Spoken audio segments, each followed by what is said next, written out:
Ce sont des négociations longues de 20 ans.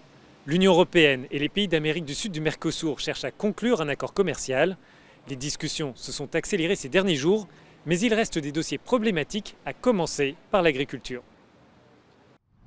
Les petites exploitations de viande bovine belge s'inquiètent d'un éventuel accord commercial avec les pays d'Amérique du Sud du Mercosur.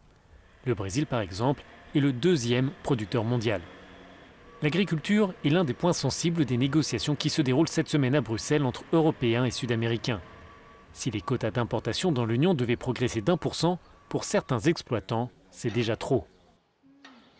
Moi, j'aimerais bien pouvoir fonctionner sans subvention et qu'on ait un prix juste par rapport à nos produits. En fait, si on a des produits qui arrivent du Mercosur avec des charges sociales, de l'imposition, des charges environnementales, sociales moins lourdes, on ne sait pas être compétitif par rapport à ces pays-là. Je peux n'avoir l'espoir que vos téléspectateurs vont être conscients qu'en mangeant des produits locaux et belges, ils vont pouvoir sauvegarder un peu notre environnement, nos écosystèmes.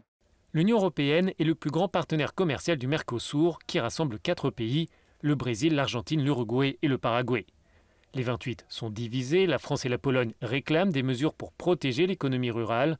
A contrario, 7 États membres, dont l'Allemagne et l'Espagne, veulent conclure très prochainement les discussions. Le Mercosur souhaite exporter principalement du sucre, de l'éthanol, du jus d'orange et des produits agricoles. Les négociations lancées en 1999 comprennent aussi les services. Certains veulent même aller plus loin et renforcer la coopération technologique et numérique des secteurs à haut potentiel économique. Pourquoi ne pas avoir une stratégie commune sur l'intelligence artificielle? L'Europe vient de présenter sa stratégie. Pourquoi ne pas travailler ensemble? Pourquoi ne pas créer une zone commune pour les services du cloud? J'aimerais voir plus de coopération dans les technologies, car ces domaines sont plus importants que le montant des exportations de viande. Avec un tel accord, l'Union européenne espère vendre davantage de voitures et développer de nouveaux marchés pour ses produits pharmaceutiques. Les producteurs de vin en Europe veulent aussi tirer leur épingle du jeu. Au-delà des questions commerciales, l'objectif pour les États membres est de lutter contre le protectionnisme. Dans l'accord commercial avec le Mercosur, il y a un chapitre sur le développement durable qui deviendrait le plus ambitieux de tous les accords signés jusqu'à maintenant, avec un appel fort pour la défense des droits de l'homme. Avec ce modèle, l'Union ne fait pas qu'exporter des biens et des services, elle exporte aussi des valeurs et des principes.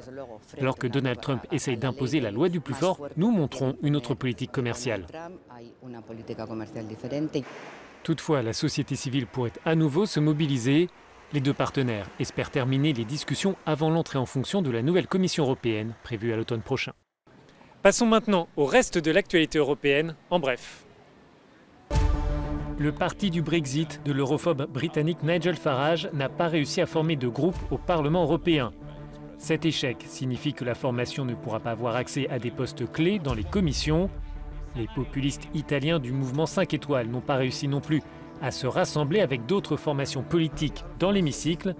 Toutefois, les groupes peuvent se constituer tout au long de la législature. L'Union européenne veut renforcer sa coopération avec le Maroc. Les 28 et Rabat veulent agir ensemble en matière de politique migratoire. À l'issue de la réunion du Conseil d'association entre les deux partenaires, les États membres ont salué l'entrée en vigueur de l'accord de pêche qui permettra aux navires européens d'opérer dans les eaux marocaines. L'Union et le Maroc évoquent une nouvelle impulsion de leurs relations stratégiques.